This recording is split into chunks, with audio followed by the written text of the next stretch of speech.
Assalamualaikum warahmatullahi wabarakatuh. Perkenalkan, nama saya Sen Febrian Wiadi dari jurusan Teknik Industri dengan NIMS 1032006. Saya akan membuat penjelasan tentang praktikum fisika dasar yang telah dilaksanakan pada tahun 2020 dan 2021 ini. Saya akan menjelaskan tentang modul A, yaitu tentang dasar pengukuran dan ketidakpastian dalam pengukuran. Ketidakpastian dalam pengukuran, setiap benda memiliki besaran dan setiap besaran yang memiliki satuan. Mempelajari sebuah benda, sejumlah sistem benda atau setiap benda berarti mempelajari besaran-besaran yang dimiliki oleh benda tersebut. Berdasarkan hal tersebut, maka benda perlu dilakukan pengukuran. Disengaja atau tidak disengaja, disadari atau tidak disadari, pengukuran dapat menyebabkan gangguan pada objek benda atau gejala yang diukur. Oleh sebab itu, baik proses atau hasil pengukuran akan selalu mengandung ketidakpastian atau kesalahan sebab yang terukur atau sedang terganggu. Oleh karena banyaknya penyebab ketidakpastian pengukuran dan hasil pengukuran. Seperti itu. Tujuan dari percobaan ini adalah pertama, mengenal dan dapat menggunakan ukur dasar dalam fisika. Yang kedua, mampu menentukan ketidakpastian pada pengukuran tunggal. Yang ketiga, mampu menentukan ketidakpastian pada pengukuran berulang. Yang keempat, dapat mengolah data dan menuliskannya dalam aturan baku. Terus, jalannya praktikum adalah pertama, kita mencari hasil dari menghitung rata-rata panjang, lebar, dan tinggi. Yang kedua, menghitung ketidakpastian panjang, lebar, dan tinggi. Yang ketiga, hasil dari pengukuran panjang, lebar, tinggi beserta ketidakpastiannya. Yang keempat, kita mencari volume yang didapatkan. Yang kelima, dengan menghitung itu kita mencari massa jenisnya. Dengan diketahui massa jenisnya, kita dapat mengetahui bahan benda tersebut dibuat dari apa. Terus kesimpulan yang dapat diperoleh dari praktikum ini adalah setiap pengukuran selalu menghasilkan ketidakpastian. Kedua, semakin kecil NST alat ukur maka semakin tinggi pula tingkat ketelitiannya dan begitu pula sebaliknya. Yang ketiga, semakin kecil nilai ketidakpastian relatif yang diperoleh maka semakin banyak angka berarti yang dapat dituliskan dan begitu juga sebaliknya. Keterbatasan dalam mengamati penelitian titik nol dan bergesernya objek pada saat pengukuran merupakan penyebab utama kesalahan dalam pengukuran. Terus selanjutnya adalah modul B, yaitu tentang resonansi gelombang bunyi. Resonansi gelombang bunyi secara umum adalah peristiwa di mana dua gelombang yang berfrekuensi sama berinteraksi dan membentuk interferensi gelombang konstruktif. Atau secara sederhana dapat dikatakan bahwa sebuah benda akan ikut bergetar dengan benda yang bergetar apabila frekuensi dari benda tersebut sama. Tujuan dari percobaan ini adalah yang pertama dapat menentukan frekuensi atau gelombang bunyi. Yang kedua dapat menghitung cepat lambat gelombang bunyi di udara. Yang ketiga dapat memahami fenomena gelombang bunyi, teori dan praktek. Berjalannya praktikum yang pertama adalah kita mencari persamaan garis yang didapatkan. Yang kedua, mencari cepat rambat bunyi yang diperoleh. Yang ketiga, dengan mencari frekuensi garpu tala. Yang keempat, perbandingan antara nilai E terhadap jari-jari yang tidak sama. Kesimpulan yang didapatkan setelah praktikum ini adalah maka dapat ditarik kesimpulan bahwa resonansi adalah peristiwa bergetarnya suatu sistem fisis dengan nilai frekuensi tertentu akibat dipengaruhi sistem fisis lain sumber yang bergetar dengan frekuensi tertentu pula dari frekuensi ini adalah sama.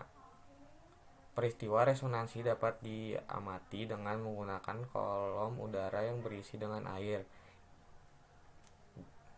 Dengan terdengar bunyi yang panjang, nyari cepat rambat bunyi dipengaruhi oleh ketinggian kolom udara pada saat tabung dan frekuensi gelombang bunyi. Semakin besar ketinggian kolom udara, maka cepat rambat bunyi semakin besar dan juga sebaliknya. Selanjutnya adalah saya akan menjelaskan tentang modul C, yaitu tentang kalorimeter atau mengukur kalori jenis zat. Nah, ada asas Black menyatakan bahwa apabila dua jenis zat A dan B temperaturnya berbeda dicampurkan, maka zat yang bertemperatur lebih tinggi akan memberikan kalor atau panas pada zat yang bertemperatur lebih rendah, terus menerus sampai dicapai temperatur kesetimbangan. Dalam keadaan ideal, di mana tidak ada zat lain yang terlibat dalam proses ini, maka asas Black dapat dituliskan dalam persamaan matematis. Terus tujuan dari praktikum ini adalah memahami asas Black secara teori dan praktek. Yang kedua, dapat mengenal kerja kalorimeter. Yang ketiga, dapat mengukur dan menghitung kalor jenis suatu zat padat. Nah, jalannya praktikum adalah dengan pertama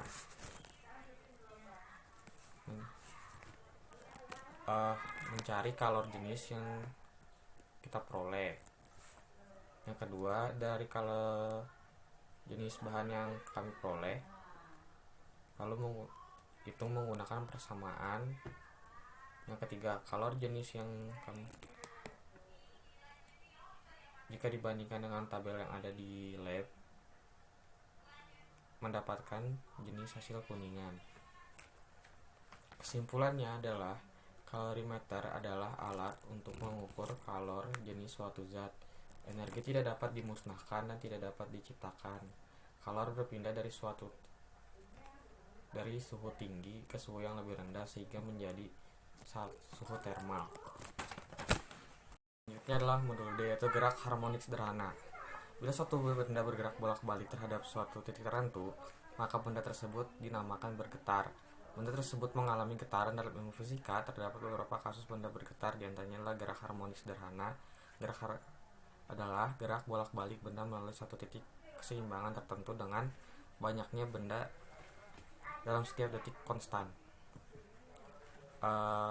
Dalam ini kita akan tujuan dari praktikum adalah memahami hukum Hooke melalui percobaan, dapat menyatakan masalah gerak harmonik sederhana, dapat menentukan konstanta suatu dari masa efektifnya, dapat menentukan percepatan gravitasi bumi di laboratorium. Berjalannya percobaan adalah pertama adalah mencari persamaan least square, yang kedua mencari konstanta pegas, yang ketiga persamaan erotilasi. Kesimpulan dari praktikum ini adalah syarat melakukan gerak harmonis adalah gaya pemulih sebanding dengan simpangnya. 2. Periode dapat ditentukan persamaan T sama dengan A. 3. Faktor yang mempengaruhi yaitu ke suatu objek. 4. Nilai konstanta percepatan gravitasi dapat ditentukan dengan persamaan periode G sama dengan RT2.